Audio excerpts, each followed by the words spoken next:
चलिए, आज की क्लास में मैं आपको क्लियर करा रही हूँ क्रोमोसोमल थ्योरी ऑफ इनहेरिटेंस। ठीक है, जब कभी भी इस थ्योरी का नाम दिखे आपको, जब कभी भी कहीं भी आपको क्या हो, अगर इस थ्योरी का नाम दिखता है तो उसमें सबसे पहले आपको जिनका नाम याद करना है वो है यहाँ पे सटन एंड बवेरी।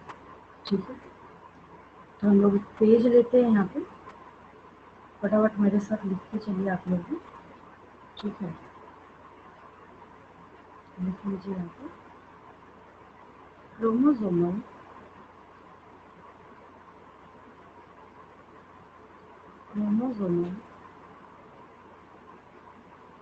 theory of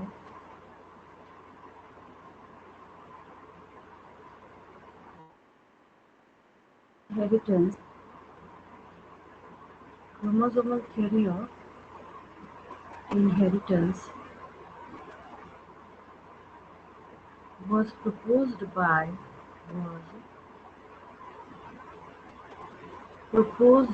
बहुत ज़्यादा ये नीट में भी पूछा गया है, बोर्ड एग्जाम में भी पूछा गया है, क्योंकि जो भी नेम्स होते हैं, चाहे कोई साइंटिस्ट हो, रिसर्चर हो, वो डायरेक्ट क्वेश्चन होता है, वहाँ पे कहीं कोई रिलैक्सेशन भी नहीं है। इसकी वजह से क्या होता है, ऐसे क्वेश्चन बहुत ज़्यादा पूछे जाते हैं हमेशा, चाहे फिजिक्स हो, चाहे केमिस्ट्री हो, चाहे बायो हो, है ना। इनका नाम जो है वो इम्पोर्टेंट हो जाता है अपने आप में। ठीक है, तो यहाँ पे अब हम लोग नाम किसका लिखेंगे, सटन एंड बवेरी का। ठीक है, by SUTTON, Sutton and Boveri, BOVERI। ठीक है, तो ये सटन एंड बवेरी जो थे, इन्होंने क्रोमोसोमल थ्योरी ऑफ इनहेरिटेंस को प्रपोज करने का काम किया था। अब हम लोग थोड़ा सा ना इसका स्टेटमेंट देख लेते हैं, मतलब इनके थॉट्स क्या थे, ये क्या सोचते थे, क्यों हम लोग यहाँ पे क्रोमोसोमल थ्योरी ऑफ इनहेरिटेंस जो है इसको इतनी ज़्यादा इम्पोर्टेंस दे रहे हैं। ठीक है, बहुत ध्यान से समझिएगा। अभी तक हम लोगों ने क्या किया, अगर हम क्रोमोसोम्स को देख रहे थे, अगर हम क्या कर रहे थे, क्रोमोसोम्स को देख रहे थे, तो ये तो वैसे भी ऑब्वियस था कि अगर हम यहाँ पे क्या देखते हैं, जीन 1 देखते हैं, अगर हम यहाँ पे क्या देखते हैं, जीन 2 देखते हैं, अगर हम यहाँ पे क्या देखते हैं, जीन 3 देखते हैं। ठीक है, तो इसको सेपरेट करने के बाद हम लोगों को एलील्स मिलते हैं। ठीक है,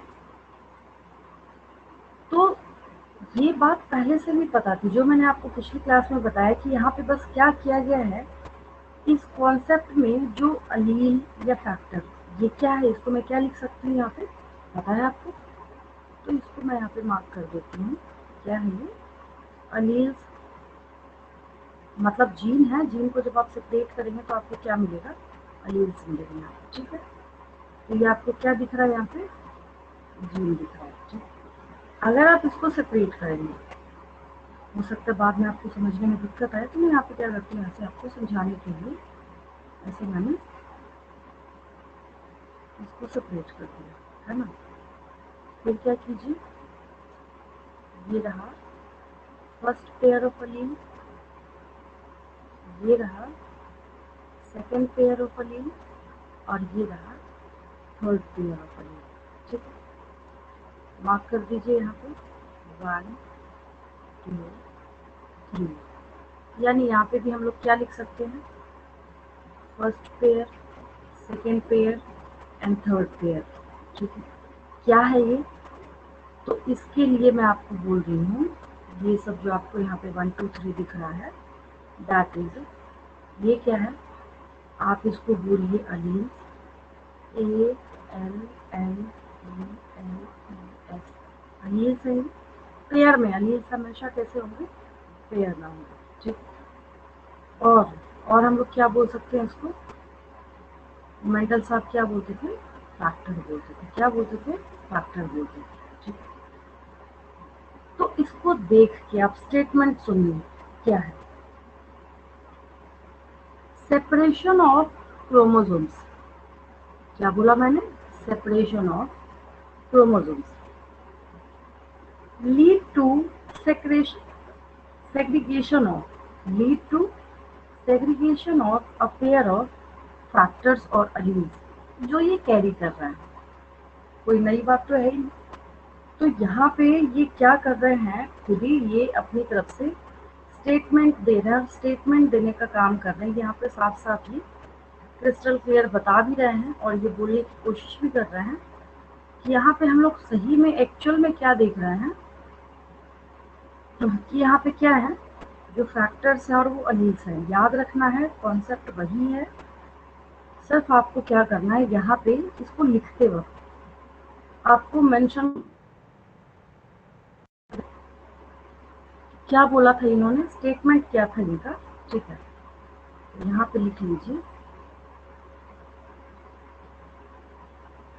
septum and Boveri, Sutton and Boveri said that क्या बोला इन्होंने, the pairing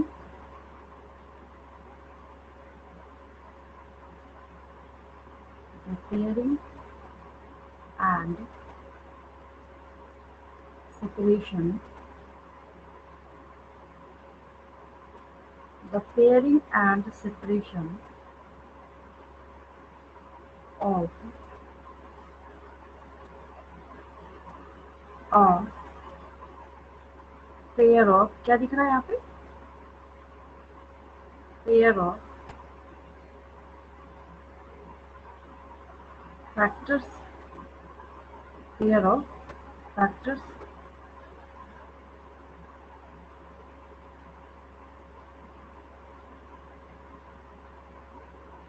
is completely linked,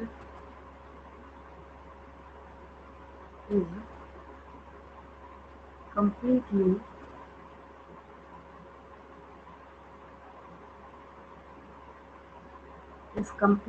linked, ऐसा भी लिख सकते हैं हम with, किसके साथ है, यही सारी चीजें linked with separation of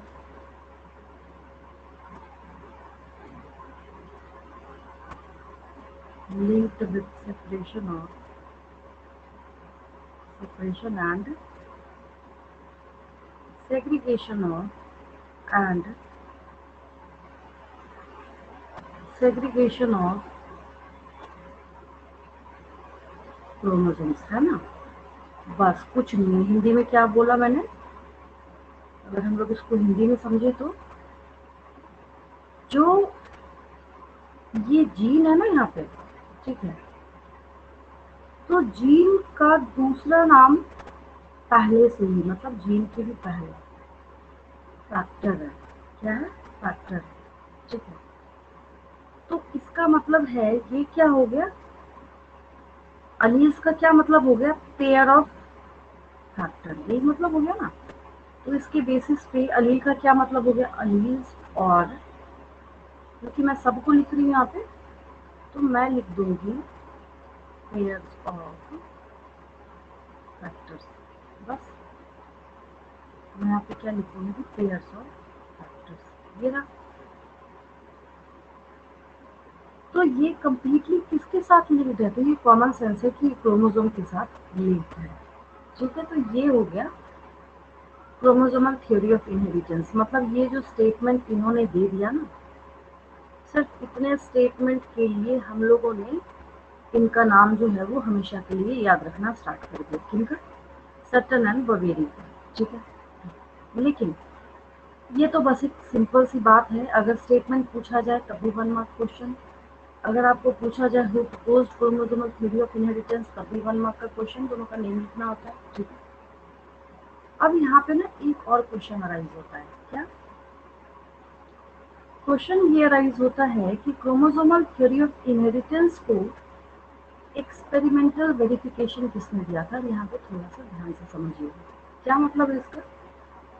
इसका मतलब ये है कि हमने कुछ स्टेटमेंट दिया। हमने क्या किया? कुछ स्टेटमेंट दिया, ठीक है। जैसे समझिए यहाँ पे ध्यान से, यहाँ पे अच्छा, अगर हम लोग जैसे आप फिजिक्स में पढ़ते हैं न्यूटन्स लॉ, ठीक है, तो उन्होंने पहले देखा, जैसे पता है आपको कहानी बचपन से ही, ठीक है, कि जो एप्पल है, ठीक है, बैठे थे ट्री के नीचे, तो ये कहाँ गया? नीचे गया, ठीक है। तो पहले यहाँ पे प्रैक्टिकली उन्होंने इसको देखा, ठीक है। देखने के बाद फिर इन्होंने क्या किया? क्योंकि इन्होंने खुद ही ये लॉ बताया था। लॉ मतलब साइंस का यूनिवर्सल ट्रुथ, जैसे इंग्लिश में हम लोग पढ़ते हैं ना, लिखते हैं यूनिवर्सल ट्रुथ है, तो हम लोग इसमें कोई चेंज नहीं कर सकते, ये ऐसे ही लिखा जाता है एग्जैक्टली उसी तरीके से। क्योंकि लॉ की बात जब आती है तो that means scientifically that is universal truth, हम उसको बदल नहीं सकते हमारे बोलने से। अगर हम बोल दें कि ये जो न्यूटन साहब थे ये गलत थे, तो ऐसा नहीं कि कल से ये जो एप्पल है वो नीचे से ऊपर जाने स्टार्ट हो जाए। हुआ क्या कि इन्होंने यहाँ पे क्या ऑब्जर्व किया कि ये हमेशा नीचे जाता है, तो इन्होंने न्यूटन लॉ जो है लिख दिया। But in the case of chromosomal theory of inheritance, यहाँ पे स्टोरी में ट्विस्ट है। यहाँ पे क्या है, इन्होंने सोचा, एनालाइज किया, मेंडल इतना काम करके गए थे, तो किसी को देख के, जैसे जिस बंदे ने, और अगर मैं आपको बहुत ही साधारण भाषा में समझाऊं, ठीक है, अब कोई ऐसा पर्सन है जिसने क्या किया? साइकिल बनाया। क्या बनाया? साइकिल बनाया, ठीक है, ऐसे रफ में बना रही हूँ, ठीक है।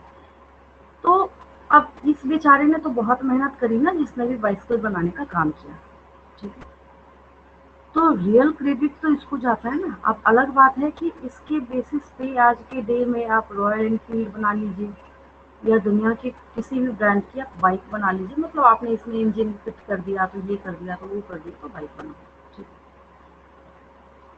तो यहाँ मेरा बोलने का क्या मतलब है कि क्रोमोसोमल थ्योरी ऑफ इनहेरिटेंस के केस में क्या हो रहा है कि जो माइलस्टोन वर्क है ना, वो मेंडल साहब का है, ठीक है। और मेंडल साहब के वर्क के ऊपर यहाँ पे डिपेंड किनका काम कर रहा है, ये इसको हटा देती हूँ, उसके काम के ऊपर देखिए इनका स्टेटमेंट डिपेंड कर रहा है, यस और नो।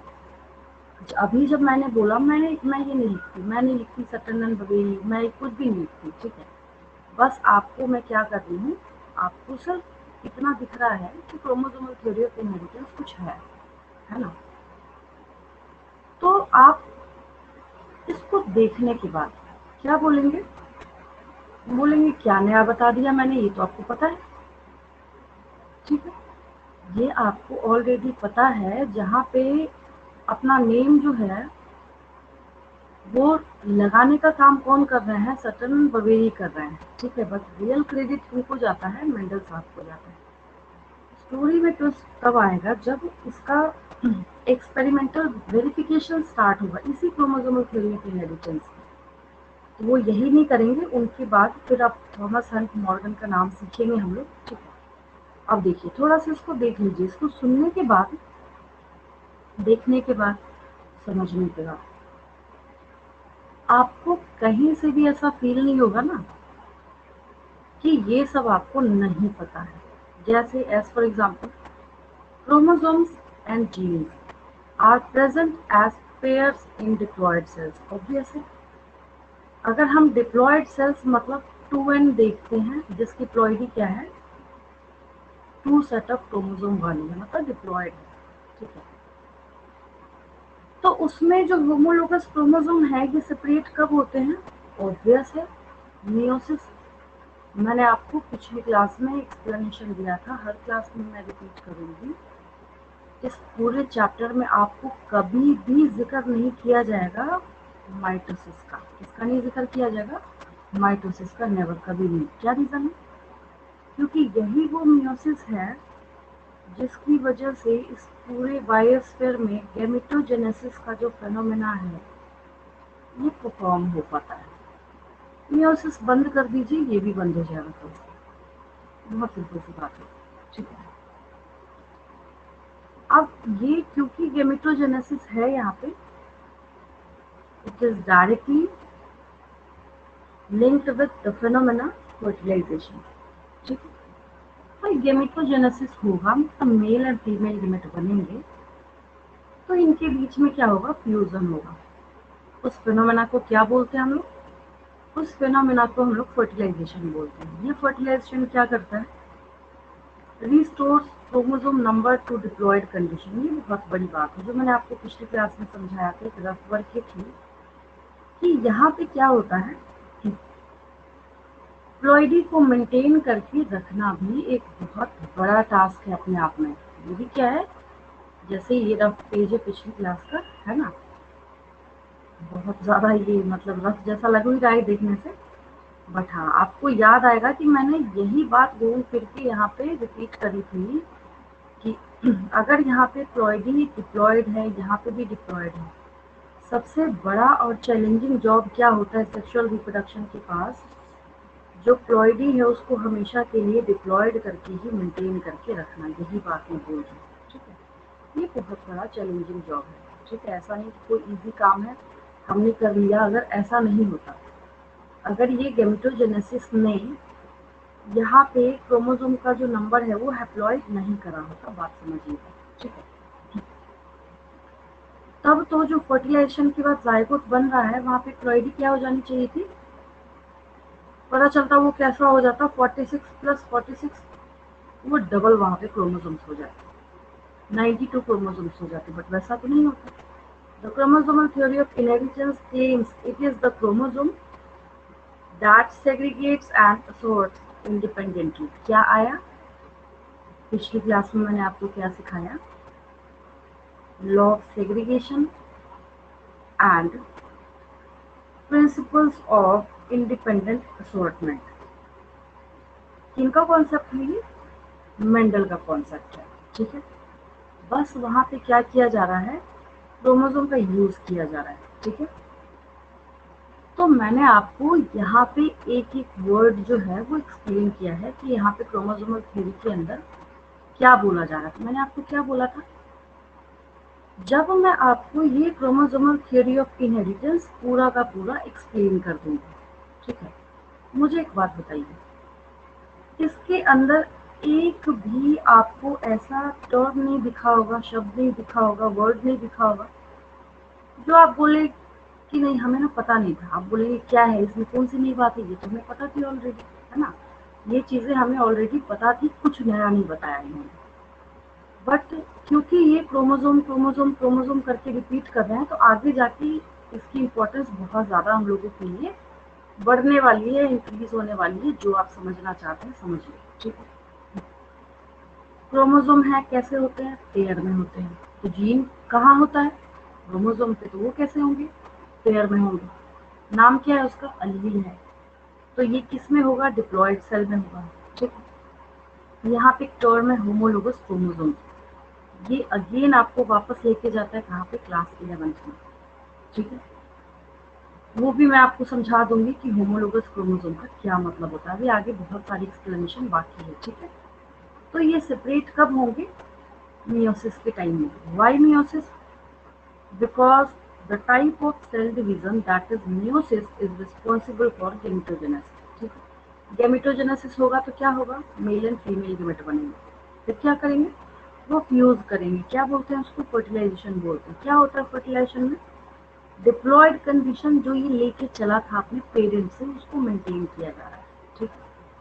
जैसे आपके पेरेंट्स की बॉडी में सेल डिप्लॉयड है तो आपकी बॉडी में भी डिप्लॉयड है, ठीक है। फिर यहाँ पे एक शॉर्टेस्ट फॉर्म में अगर आपको लिखना हो तो आप सीधी सी एक बात बोलिए कि क्रोमोसोमल थ्योरी सिर्फ ये बताता है हम लोगों को कि क्रोमोसोम जो है, ठीक है, वो सेग्रीगेट हो या फिर इंडिपेंडेंटली उनका असॉर्टमेंट हो। वो कैसे होता है?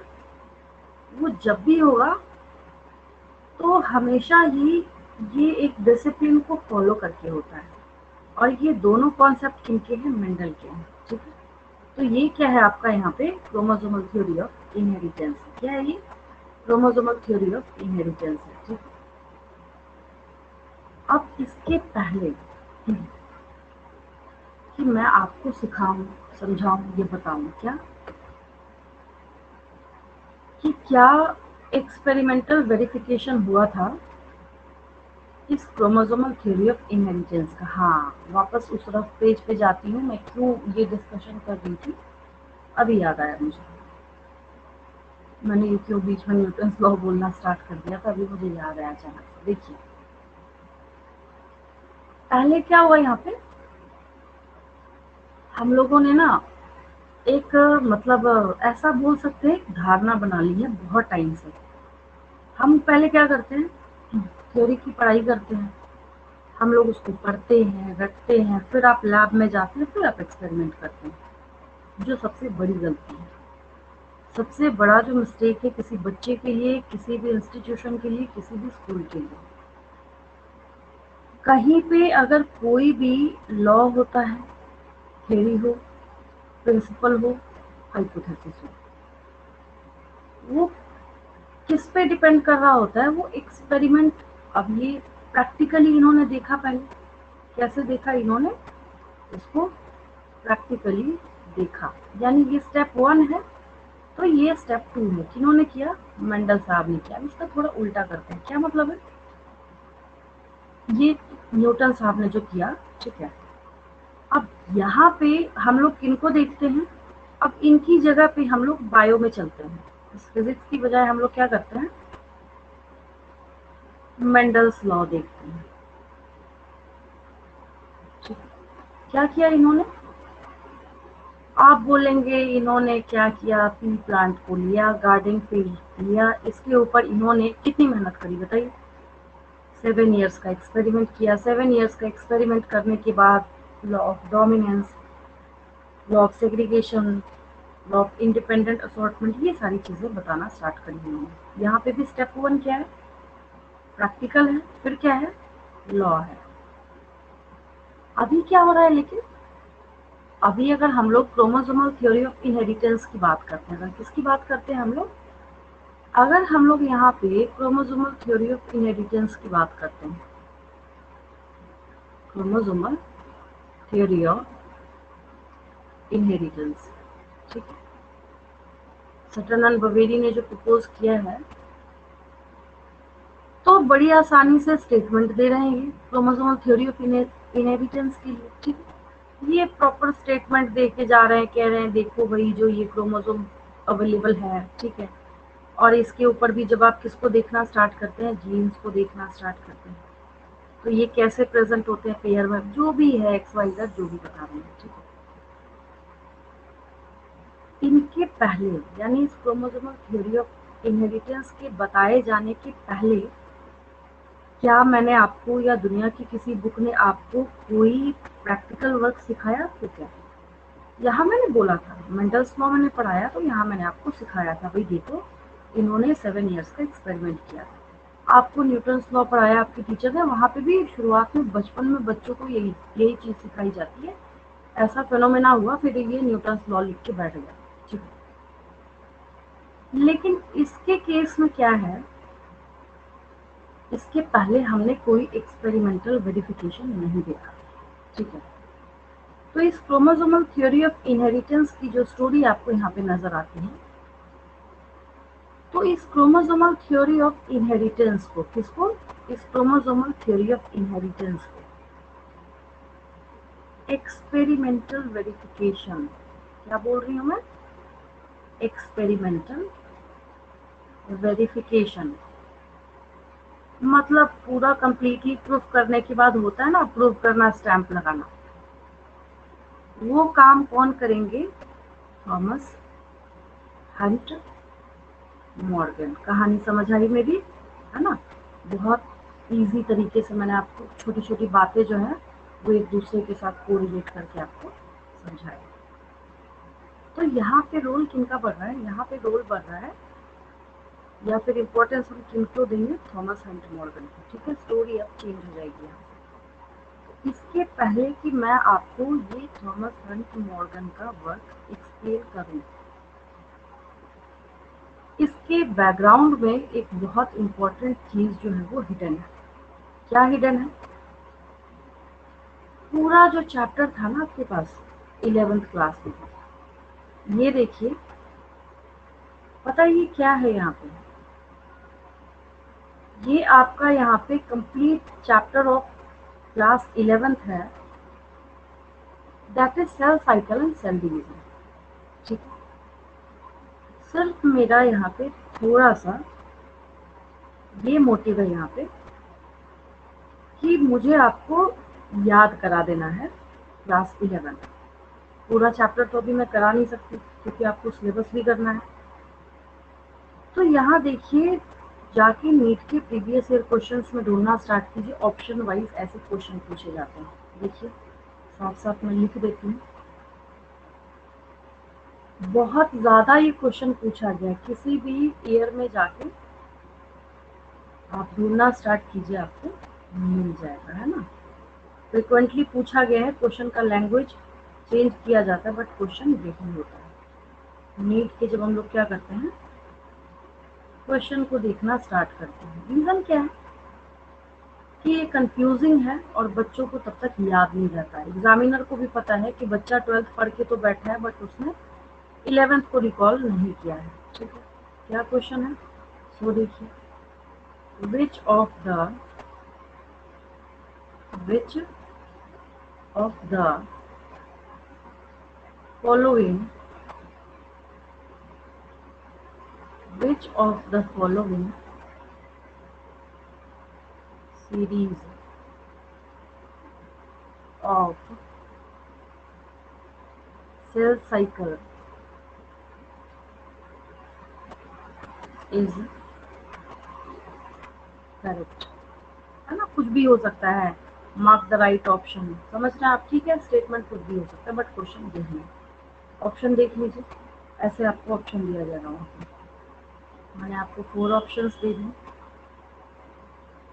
ये क्वेश्चन बहुत ज़्यादा पूछा गया है। जैसे पहले मैंने लिख दिया G1, G2, S, F। Then फिर मैंने क्या लिखा, G1, S, G2, M। फिर मैंने क्या लिखा, M, G1, G2, S। फिर मैंने क्या लिखा, S, G1, G2, M। क्या लग रहा है इसको देख के?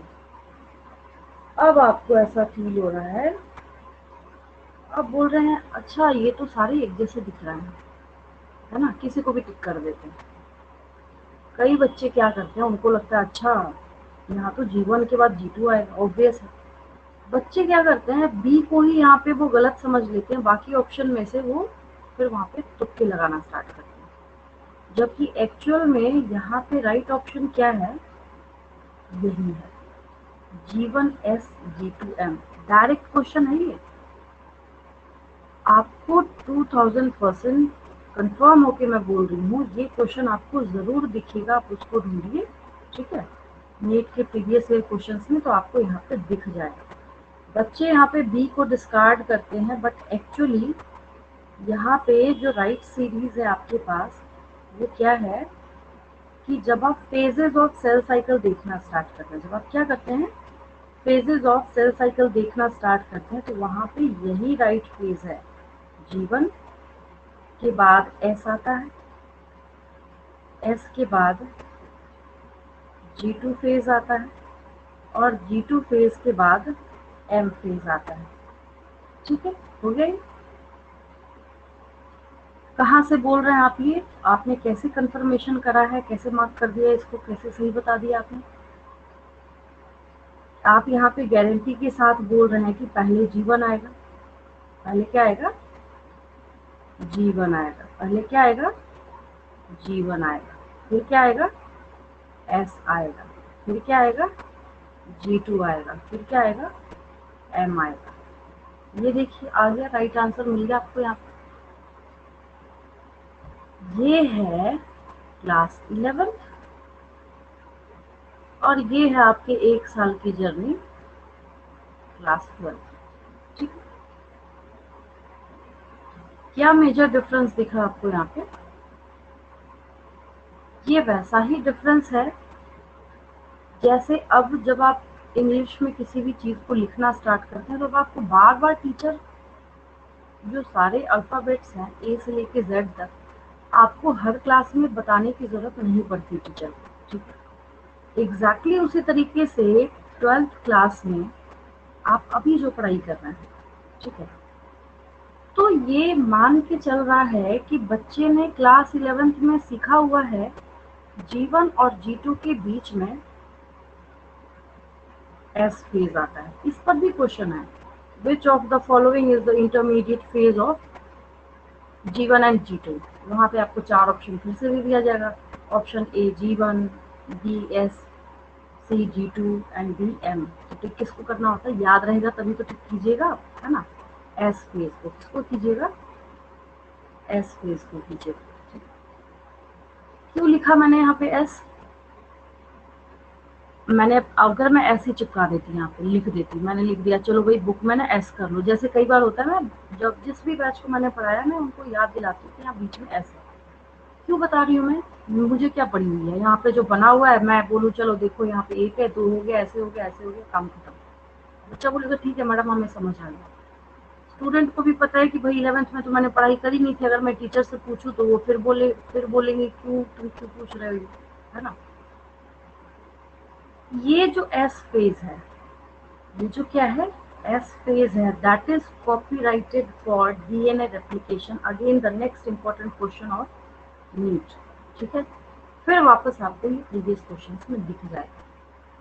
डीएनए रेप्लिकेशन किस फेज में होता है, S phase, G1 phase, M phase, G2 phase, कुछ भी ऑप्शन दिया जा सकता है। ठीक है, ये 2000% कॉपीराइटेड है, ऑलवेज एस फेज होगा, एस को छोड़ के कुछ हो ही नहीं सकता। अगर कभी कोई लिख रहा है या अगर आपको कोई कभी पढ़ा रहा है, कोई सिखा रहा है, कोई जबरदस्ती बताने की कोशिश कर रहा है, नहीं तुम ऐसे नहीं तुम कुछ और लिखो, तो आप वहाँ पे उसको बोल सकते हैं कि नहीं भाई आप गलत बोल रहे हैं, यहाँ पे क्या होगा, एस फेज ही होगा, यही कॉपीराइटेड है। ठीक है, डीएनए रेप्लिकेशन क्या है, अभी जस्ट मैं आपको नेक्स्ट चैप्टर में पढ़ाने वाली हूँ। अभी जस्ट जो मॉलिक्यूलर बेसिस ऑफ इनहेरिटेंस जो है उस चैप्टर में अभी अभी जस्ट मैं आपको इसके बाद के चैप्टर में सिखाने वाली हूँ कैसे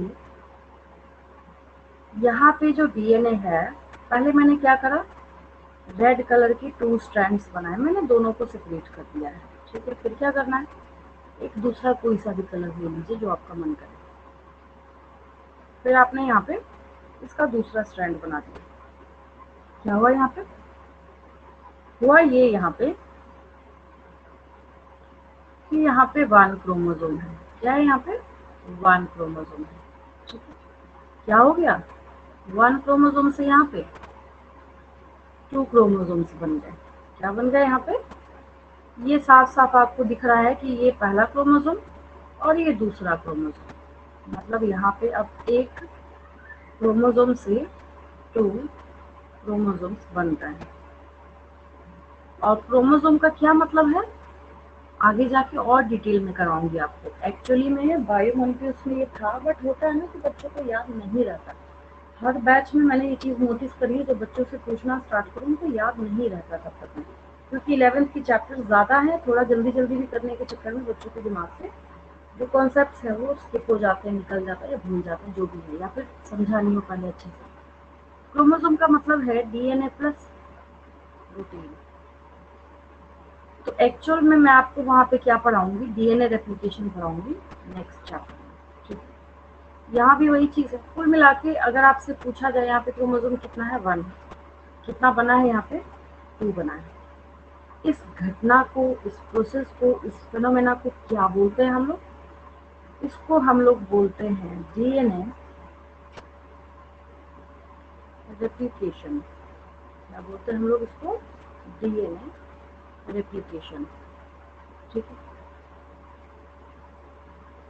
अब थोड़ा सा इसको ध्यान से देखिए, यहाँ पे ये येलो क्रोमोसोम कितना है, 1 है। यहाँ पे ये येलो कितने हैं आप देखिए, आप बताइए मुझे, 2 है। कितने बड़े और मार्वेलस फेनोमेना को इसने अपने अंदर समेट के रखा हुआ है, जो बता नहीं रहा आपको, ये जो आपको यहाँ पे 12th क्लास में बताया नहीं जा रहा, क्योंकि ये सोच रहे हैं कि आप तो पढ़े हुए 11th, है ना। तो ये 1 से यहाँ पे 2 हो गया, इसको देखिए कितना है यहाँ पे, ये 1 है, ये 1 है, यहाँ पे क्या हो गया, अब इसका भी क्या हो गया, यहाँ पे पेयर बन गया, 2 हो गया, ये भी 2 हो गया, ये ऑरेंज यहाँ पे 1 है, यहाँ पे क्या हो गया, पेयर बन गया, ग्रीन यहाँ पे 1 पेयर है, यहाँ पे क्या हो गया, 2 pair. Why, just because of the DNA replication. कौन सा फिनोमेना है यहाँ पे, दैट इज डीएनए रेप्लिकेशन। तो आपको अपनी एनसीईआरटी बुक में क्या करना है, पेंसिल से मार्क कर लीजिएगा, ठीक है। G1 और G2 के बीच में S लिखिए, यहाँ पे S फेज भी लिख सकते हैं, S भी लिख सकते हैं, क्योंकि अगर आप कल को जाके मेरे से क्वेश्चन पूछते हैं, बच्चे पूछते भी हैं, बहुत शुरुआती बैचेस थे, बहुत अर्ली, बहुत पहले के जो बैचेस थे 10-12 साल पहले के, तो होता नहीं कि टीचर को पहले से फील होता है, चलो ठीक है बच्चों ने तो 11th में क्या हुआ है, हम यहाँ पे पढ़ाते हैं। थोड़ा स्पीड अप करने के चक्कर में मैंने बोला देखो यहाँ पे G1 है, G2 है, तो ये क्या हो गया, यहाँ पे डबल हो गया, किस फिनोमेना के थ्रू, रेप्लिकेशन के थ्रू। मैंने वहाँ पे फिर आगे बताना स्टार्ट कर दिया। फिर जब रिवीजन की बारी आती है बच्चों की, क्योंकि बच्चे ने बुक में तो मार्क करा नहीं उस टाइम, फिर आप वापस मेरे पास डाउट लेके आएंगे, बोलेंगे ये जब यहाँ पे 1 था तो ये 2 कैसे हो गए, ये भी जब यहाँ पे 1 है तो ये 2 कैसे हो गया, है ना। सब यहाँ पे क्या हो गया, डबल हो गया। तो ये क्या है एक्चुअल में, डीएनए रेप्लिकेशन। भाई जब डीएनए रेप्लिकेशन करके आप यहाँ पे क्या कीजिएगा, प्लॉइडी जो है डिप्लॉयड करके दीजिएगा, क्या कीजिएगा, प्लॉइडी को डिप्लॉयड करके दीजिएगा। तो तभी तो जब मियोसिस 1 भी हो जाएगा, मियोसिस 2 भी हो जाएगा, तो जो ये जर्म सेल्स यहाँ पे बनेंगे, जो ये यहाँ पे क्या होंगे, जर्म सेल्स बनेंगे, ठीक है। तो ये जर्म सेल्स कैसे हो जाएंगे, ये हैप्लॉइड है, ये भी हैप्लॉइड है, ये भी हैप्लॉइड है, ये भी हैप्लॉइड है। तो तभी तो जाके जर्म सेल्स का मतलब यहाँ पे क्लियर नहीं कर रहा है, ये जर्म सेल्स का मतलब यहाँ पे मेल का भी हो सकता है और फीमेल का भी हो सकता है। Germ cells, अगर कोई आपसे पूछे what do you understand by germ cells, the cells which directly participate in the process of phenomena of reproduction are known as germ cells, ठीक है। तो क्या हो गया यहाँ पे, germ cells का मतलब यहाँ पे क्या है, स्पर्म्स और ओवम, वही यहाँ पे डायरेक्ट पार्टिसिपेट कर रहा है। स्पर्म के अंदर क्रोमोसोम का नंबर कितना होता है, 23, दैट इज हैप्लॉइड, ठीक है। क्या होता है, हैप्लॉइड होता है, ठीक है। और जब आपको मैंने स्पर्मेटोजेनेसिस सिखाया था या oogenesis सिखाया था, दोनों में हालांकि जमीन आसमान का फर्क है। oogenesis में पोलर बॉडीज वगैरह बन रहे थे, स्पर्मेटोजेनेसिस काफी सीधा और सिंपल था, ठीक है। तो याद आ रहा है आपको, जब आपने स्पर्मेटोगोनिया से स्टार्ट किया था तो क्या स्टार्ट किया था, ये रहा स्पर्मेटोगोनिया, ठीक है।